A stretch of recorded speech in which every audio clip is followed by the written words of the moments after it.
Ikaw ba ay mahilig sa nature tripping?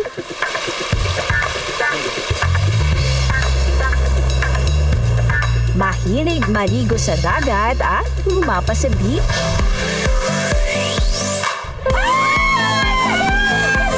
Paborito mo rin ba ang seafoods? Yan ang hiyain sa iyong package deal ng mga Cove sa Zambales, where the mountains meet the oceans. Samahan niyo akong mag-project like a real adventure seeker. Ay, teka, parang hindi ata yan ang ina-expect ko rito. Excited kaya ako. May fear of heights pa naman ako. Tapos ito yung gagawin ko. Diyos ko lang.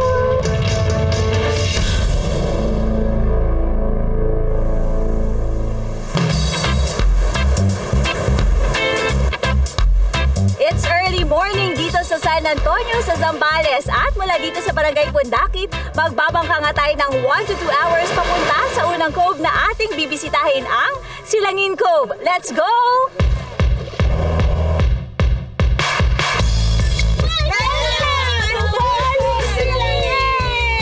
Matapos ng mahigit isang oras na pagbabangka, nandito na tayo ngayon sa Silangin Cove! Kampo! Yan, nandito na tayo ngayon. Thank you! Malakristal na tubig at pinong buhangin ang nagbibigay ng natatanging ganda sa silangit. Cove ang tawag sa isang bay o look na nababakuran ng mga bundok at batuhan. Kaya bukod sa nakabibighaning tanawin ng dagat, dagdag kilig din sa paningin ang nagaganda mga bundok na nakapaikot sa amin. Isa lang ang Silangin Cove sa 5 major coves na matatagpuan dito sa bayan ng San Antonio. At dahil Silangin Cove ang pinakamalayo sa mga cove dito, hindi ito gaanong nabibisita ng mga turista. Ibig sabihin, mas makakapag-relax ka sa hatid nitong katahimikan at kapayapaan. Bukod sa beach, may isa pang itinatagong spot ang Silangin Cove. Waterfalls na kailangan ng 1 hanggang 2 oras na lakaran bago mo marating.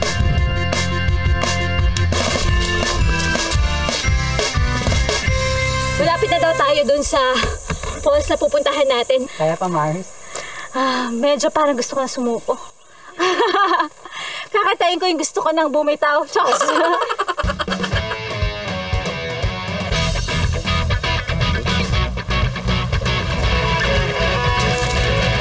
Narating na nga natin itong Tinago Falls. Talaga naman na tinago tong falls na to dahil nakatago talaga siya. Tara, tignan natin.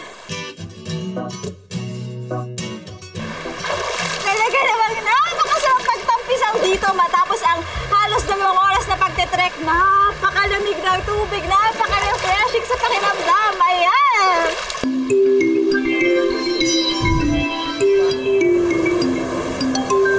Dahil nakaharap sa kanluran ang baybayin ng Zambales, kitang-kita mo rito ang ganda ng lumulubog na araw. Tara, malapit na mag-sunset! Isa na ata ito sa pinakamagandang sunset na nasaksihan ko sa Pilipinas.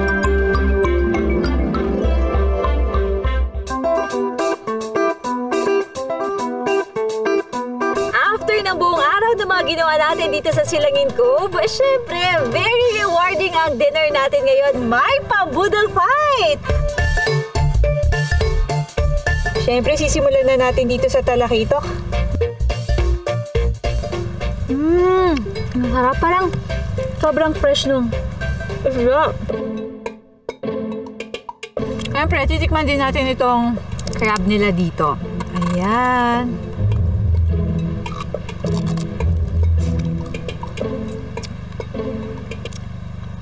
Ang lasa, sobra. Nakilala rin ang mga cove ng Zambales bilang camping sites. May nag-o-offer na rin dito sa Silangin Cove na glamping. Ang Ang glamping o glamorous camping ay ang nauusong estilo ng camping ngayon kung saan mas pwede kang magpahinga sa ilalim ng kalangitan in style. Ang mga tent kasi ay binihisan na para na ring isang hotel bedroom. Yan ang pinasosyal na camping. Tignan nyo naman yung tent ko for tonight. Ayan. Syempre, itutur ko kayo dito sa loob.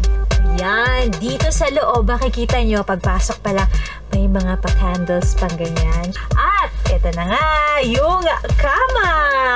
Talagang yung kama nila, nakikita nyo ba? Malambot. Bakit nyo po naisipan na dalhin yung glamping dito sa Silangin Cove? We try to make it glamorous. What we do is we set up and we put the beds, carpet, like the native carpet, and then we put lots of candles, essential oil, to look like luxury glamping tent. Sa halagang 2,500 kada tao, ma-enjoy mo isang gabing sleepover sa glamping tent na ito. So paano ba yan? Matutulog na ako ngayon. Kita-kita tayo bukas!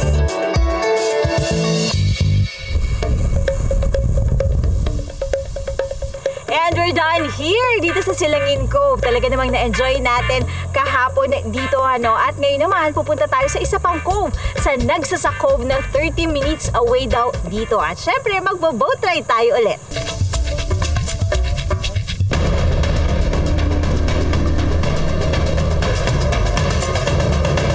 At dito na tayo ngayon sa Nagsasa Cove after 30 minutes ng ating boat ride. Eto na! Tulad ng Silangin Cove, perfect destination din ang Nagsasa Cove. Mas maliit lang ito ng bahagya kumpara sa Silangin Cove. Pero ang ganda nito, picture perfect din. Present din ang mga pine forest dito na nakakapagpalamig sa mata sa gitna ng mainit na panahon.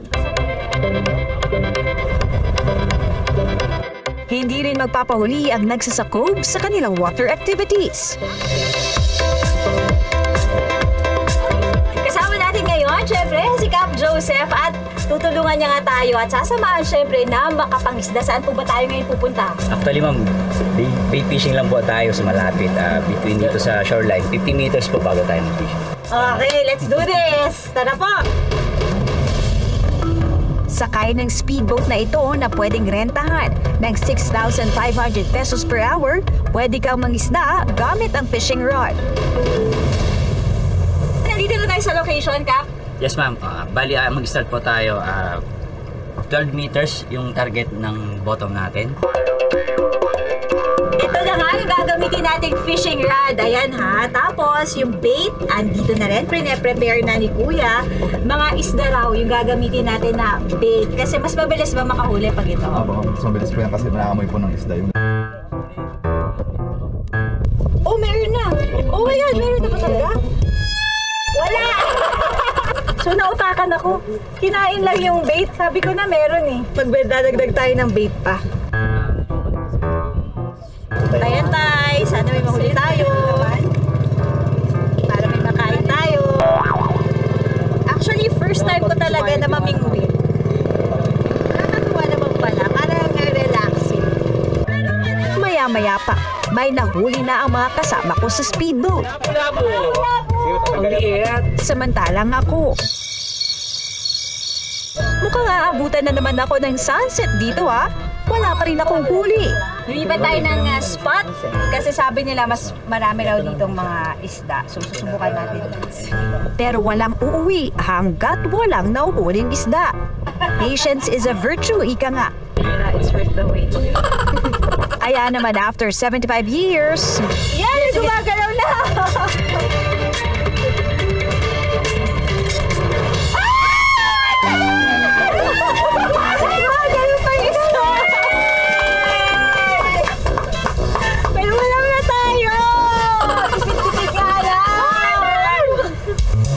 ito na nga, sasabak na naman tayo sa budol fight. Not complaining, syempre. Ang laki ng tahong. Sarap.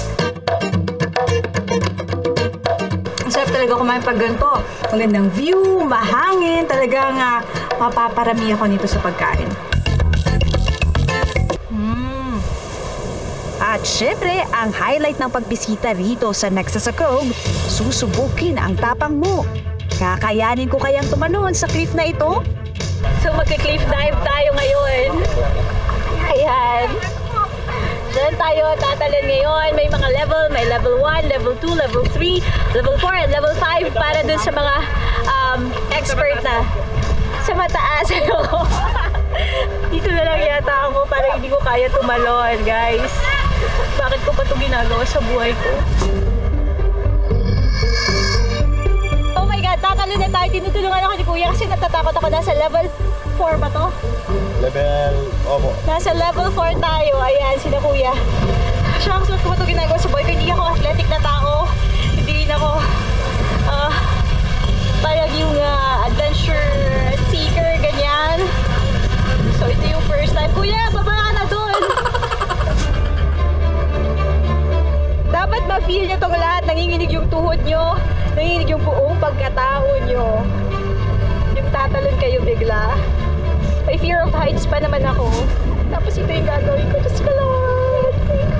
Diyos ko. Walang anytime kasi I cannot. 2 minutes, promise. Kaya ko na to. 1 minute.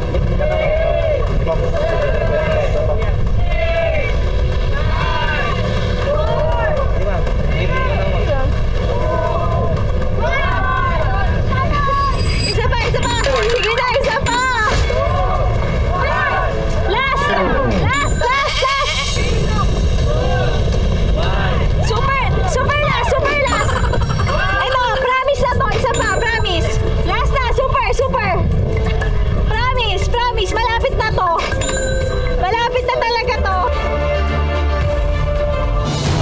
Ano sa tingin nyo? Kakayanin kayang tumalon ni Katrina mula sa patong ito? Shucks, Lord, kaya ako. May fear of heights pa naman ako. Tapos ito yung gagawin ko. Diyos ko, Lord. Wow! Kaya ko ba?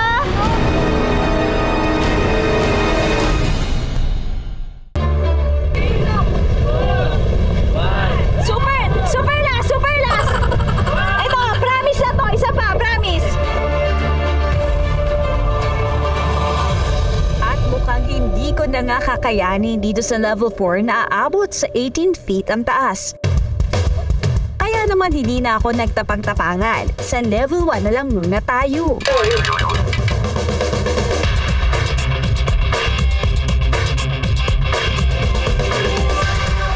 Mars. Nakatalon. Ayos na. Nanginginig talaga ako hanggang ngayon, no. Hindi kaya kasi. Ano nangyari doon sa taas? Sa taas, iniisip ko pag tumalon ako, parang mamamatay na ako. Pero pag talon ko, parang sobrang relieving yung feeling. Parang iniisip ko, this is something that I need to conquer. Kahit hindi man sa pinakamataas, at least nakatalon ako dun sa moderate, diba? Para sa akin, accomplishment na yun. Matapos ang bakalaglag pusong cliff diving, time to end our road trip with something light. Siyempre, palalampasin ba natin ang mag-snorkel sa napakalinaw nilang tubig?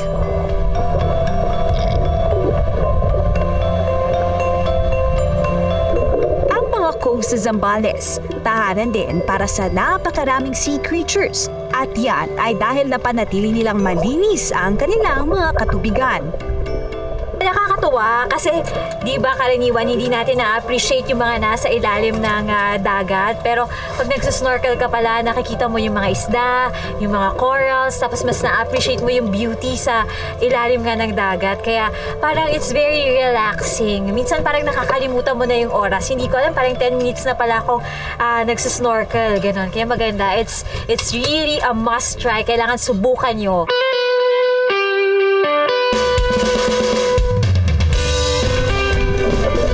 Sa mga tulad kong first-timer, sulit ang pagbisita sa bayan ng San Antonio. Lesson learned, bukod sa excitement, dapat may baon ka ring tiyaga at tapak. Dahil you can never go less sa mga cove ng Zambales. Ako si Katrina Son, kasama sa isang brigada. Ang